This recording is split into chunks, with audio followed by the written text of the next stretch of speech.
Good morning everyone. Today we are going to study chapter 7 application of ICT. So in this chapter basically we are going to study about the applications which is based on information and communication technology. So the content of our chapter is application of ICT, email and internet, e-environment, concept of e-governance, digital India program, e-mitra scheme, e-commerce, internet banking and e-learning. So first we are going to study first of application of ICT. क्या meaning होता है application जो ICT है हमारे पास, that is information and communication technology, इसके applications क्या क्या है. तो basically for this you have to first learn what is ICT. It is the term for information technology. IT आप सबने सुना होगा, तो इसी की एक टर्म है information and communication technology, which stresses the role of unified communication and the integration of telecommunications, computer, as well as necessary enterprise software, middleware, storage and audio visual system. Telephone lines and wireless signals तो हम सब ने पढ़ा है. उसका use करते हुए कैसे डेटा को स्टोर करना है, ट्रांसमिट करना है, मैनिपुलेट करना है इंफॉर्मेशन को, एंड कैसे डेटा एक्सेस करना है. ठीक है, किसके रेस्पेक्ट में? गवर्नमेंट के रेस्पेक्ट में हम बात कर सकते हैं, एजुकेशन के रेस्पेक्ट में हम बात कर सकते हैं. Everything for which we are using computer that comes in ICT. Okay, so application के बारे में अगर बात करें तो ICT की फर्स्ट एप्लीकेशन है that is e governance. E-governance means electronic governance, which is the application of information and communication technology for delivering government services, exchange of information, communication, transactions, integration of various stand-alone system and service between government to customer, government to business, government to government, as well as back office processed and interaction with the entire government frame. Government services you already aware about it. तो e-governance की जो boundaries है या फिर हम models की बात कर रहे हैं, that is divided into 4 parts. That is the government to customer, government to business, government to government and back office. Okay, now we talk about e-rules. E-rules means the facilities which is provided by the government of a particular country to use digital media. okay, computer का use आप कर रहे हैं, wireless technologies का आप use कर रहे हैं, बट ऐसी कौन कौन सी फैसिलिटीज़ हैं जो आप यूज़ कर सकते हैं by using your internet. So that are the e-rules such as e-citizen, e-transport, e-medicine, e-education, e-police, e-democracy and e-courts. E-citizen means according to e-citizen, the government gives facility by integrated service center as birth, death certificate, ration card and passport, bill of water, electricity, telephone and mobile, and provide facility of paid tax. So all these services you can use by using internet also. Okay, now next is e-transport. According to this, government provide the facility of driving license and facility to deposit tax. Okay, now we talk about e-medicine. This provide best hospitals and medicines in different part of India and better medical facilities to citizen. Next is e-education. Through internet and communication such as radio, television, etc., the government is providing better education to such person who are not capable of joining regular classes. Next is e-police. According to e-police, maintain 2 type of database. In the first type, the police officer record, and in the second database, police maintains robbers record. Okay, that you can search from any places. Okay, next is e-democracy.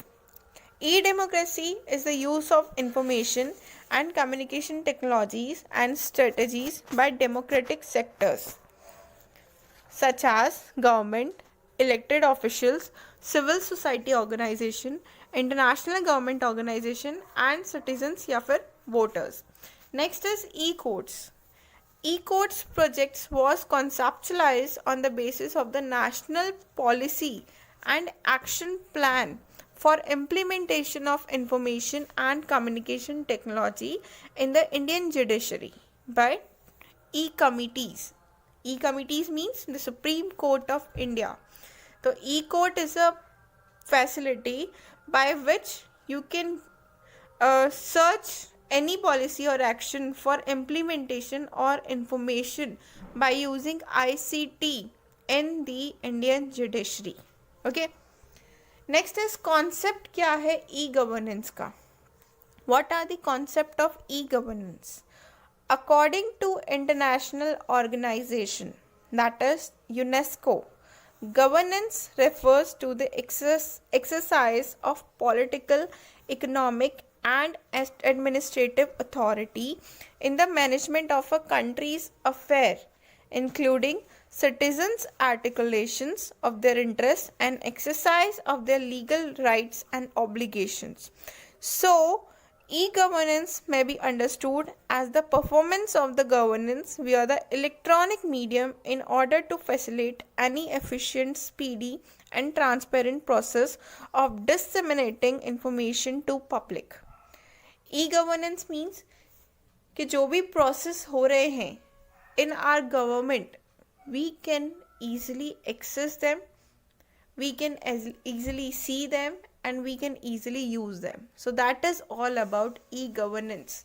Technology का use करते हुए resources का use करना which are under the government project, that is known as e-governance. Okay.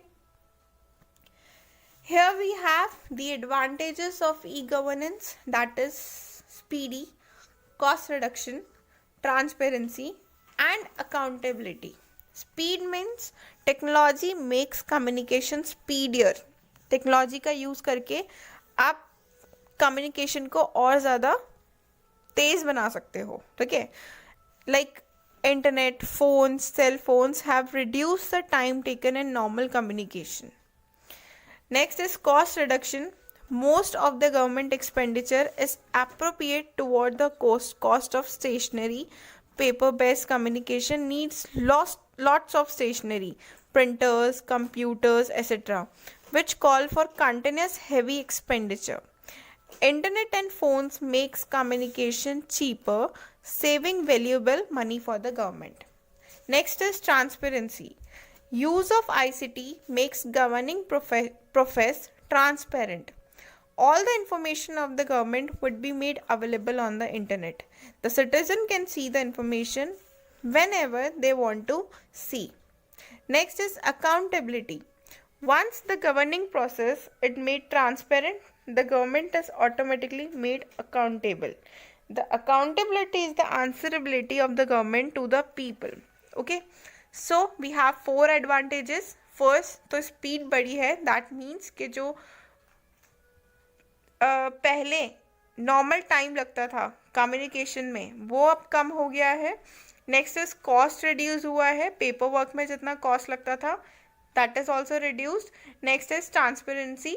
जो भी work government करती है we can easily see them on our internet, on our mobile phone. Next is accountability. Transparency होते ही वो सब accountability हो गया. दैट मीन्स कि गवर्नमेंट क्या हो गई, पीपल के लिए आंसरेबल हो गई. People can see everything which is performed by government. Okay, so this is the accountability. Next is the disadvantage of e-governance. Disadvantages are lack of equality in public access to the internet. Not everybody can access internet or mobile phone. हर एक person नहीं earn कर सकता है internet को और mobile phone को. तो यहाँ पे इक्वलिटी नहीं रहा. Lack of trust and cyber crime. Cyber crimes बढ़ गए हैं. Hyper surveillance. Hyper surveillance means once the government begins to develop and become more sophisticated, the citizen will be forced to interact electronically with the government on a large scale. Because of this, a lack of privacy for civilians as their government obtain more and more information on them. Hyper surveillance का meaning है कि citizens की privacy कम हो गई है because सारा data अब online available है, right. Next is false sense of transparency. It means कि कभी कभी गलत डेटा भी शो किया जाता है, right. Next is accountability. Answerable तो है बट समटाइम्स कुछ ऐसी चीज़ें होती हैं जो फेक होती हैं, तो उसके लिए आंसरेबल होना is not necessary. Okay, next is Digital India program. Digital India is actually a campaign launched by the Government of India to ensure that government services are made available to citizens electronically by improved online infrastructure and by increasing internet connectivity or by making the country digital empowered in the field of technology. Digital India program क्या है? Actually it is launched by government of India to made available to citizens electronically. हर एक work जो government कर रही है for the citizen that are available electronically. Okay, हर चीज़ अवेलेबल है इंटरनेट के ऊपर. You can see it, you can access it. So it is launched on 1st July 2015 by our Honorable Prime Minister Narendra Modi. Okay, it is both enable and beneficiary of other key government of India scheme such as BharatNet, Make in India, Startup India and Industrial Corridors, Bharatmala, Sagarmala, Dedicated Freight Corridors and Udan RCS. तो इससे पहले भी बहुत सारी schemes launch हुई हैं, but Digital India program are more effective and more beneficiary of for everyone. So here are the implementation of Digital India program, that is National E-Governance, mygovernment.in, Umang, E-Sign, Swachh Bharat Mission, E-Hospital, National Scholarship Portal and Digital Attendance. तो implementation के लिए digital India का ये सब जितनी भी मैंने आपको अभी गवर्नमेंट प्रोजेक्ट्स बताए हैं that are launch for the implementation of digital India program. Okay, such as Umang. Umang क्या है? Unified mobile application for new age governance. जो भी गवर्नमेंट वर्क करी है, जैसे आपको बिल पेमेंट सिस्टम करना है, पैन परमानेंट अकाउंट नंबर चाहिए, that means pan number tax भरने के लिए, EPFO सर्विसेज चाहिए. इसके अलावा AICTE पोर्टल आप देखना चाहते हैं, CBSE पोर्टल आप देखना चाहते हैं, टैक्स आप पे करना चाहते हैं, तो you can C and fill your data and access every data by using Umang. Okay, next is e-hospital. E-hospital is an application which provides important services such as online registration, payment of fees and appointment, online diagnostic report, inquiring availability of blood online also. Okay, next is National Scholarship Portal. It is one-step solution for end-to-end scholarship process, right from the submission of the student application, verification, sanction and disbursal to end beneficiary for all the scholarships provided by the Government of India. Next is, here are the 9 pillars, or we can say focus area of Digital India, that is broadband highways, e-Kranti, electronic manufacturing, IT for jobs, information for all, public internet access program, universal mobile access, e-governance reforming government through technology and early harvest program. These are the program which are the 9 pillars of Digital India. Okay, e-Mitra. I hope you already aware of e-Mitra. E-Mitra is a scheme. It is an ambitious e-governance initiative of Government of Rajasthan, which is being implemented in all 33 districts of the state using public-private partnership model for convince and transparent to citizen and avail various services of government and private sector under a single roof at their doorstep using an e-platform. So actually e-Mitra scheme is for those who don't want, or we can say don't know how to access internet. कुछ ऐसे persons भी है जो internet को directly access नहीं कर सकते. They don't know how to pay their bills. Okay, they don't know how to fill a form, they don't know the registration process, they don't know like how to access the application which are launched by government of India online. Okay, so e-mitra is a scheme which provide public private partnership. ठीक है, public private partnership it means कि इसमें public government भी है and private companies भी हैं which are providing the e-mitra facility to the person who are not aware about the internet nowadays. Okay, so here we have the type of e-commerce. E-commerce क्या है? Basically e-commerce is the electronic commerce, or we can say it EC, is the buying and selling of goods and services or the transmitting of fund or data over an electronic network, primarily the internet. E-commerce के through you can buy anything online, you can sell anything online. So here we have the types of commerce, that is B2C, business to consumer, B2B, business to business, C2C, consumer to consumer, M-commerce and F-commerce. M-commerce is to buy anything online, that is the mobile communication, you can say mobile commerce, you can say. And F-commerce, it means you can buy anything by using social media. Okay, next is internet banking. It is also known as online banking or e-banking.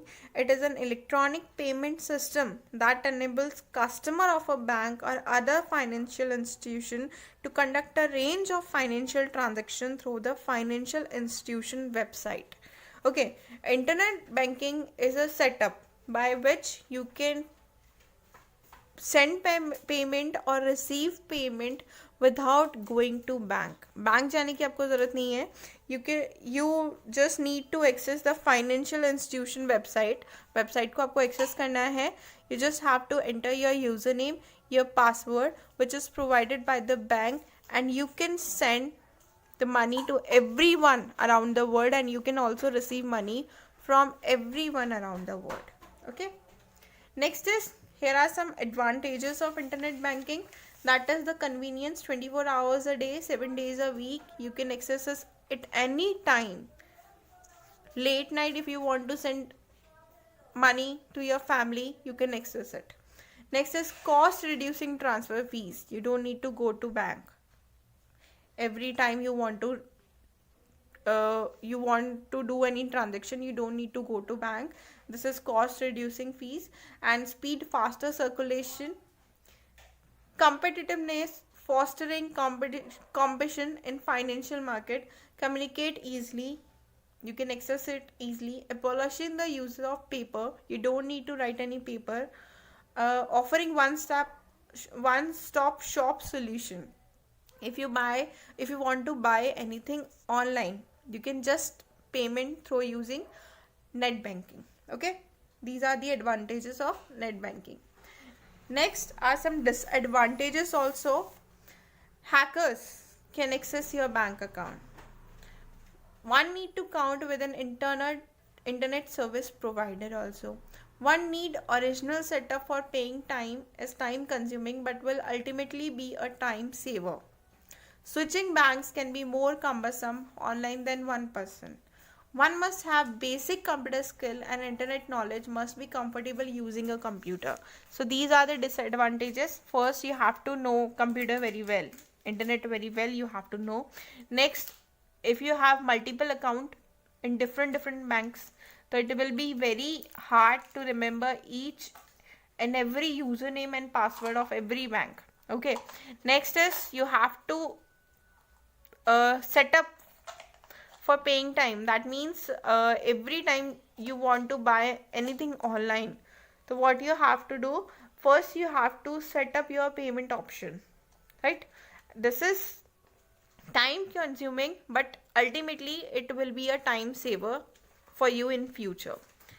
And the next, which is most important, hackers can access your bank account.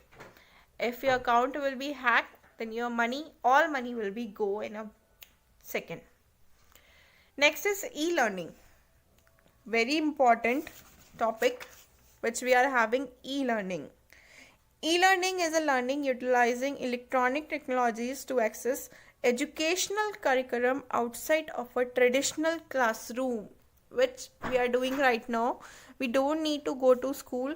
We can access each and every data online. That is known as e-learning.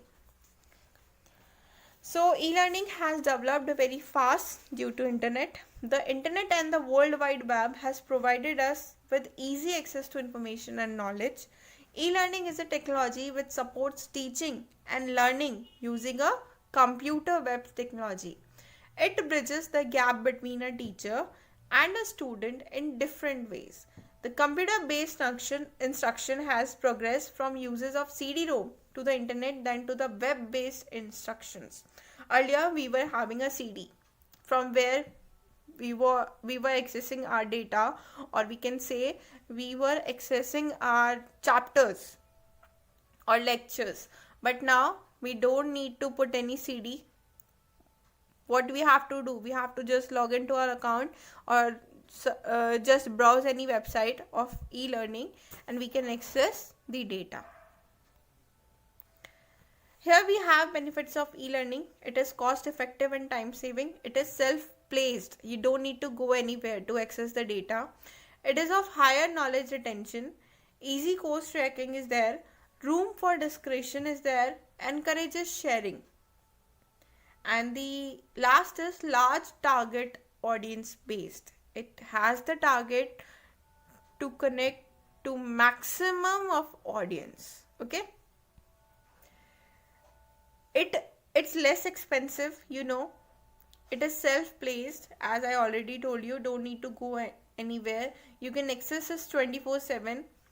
You can be updated easily by using e-learning, and it can work from any location and any time, and it is self-directed and moves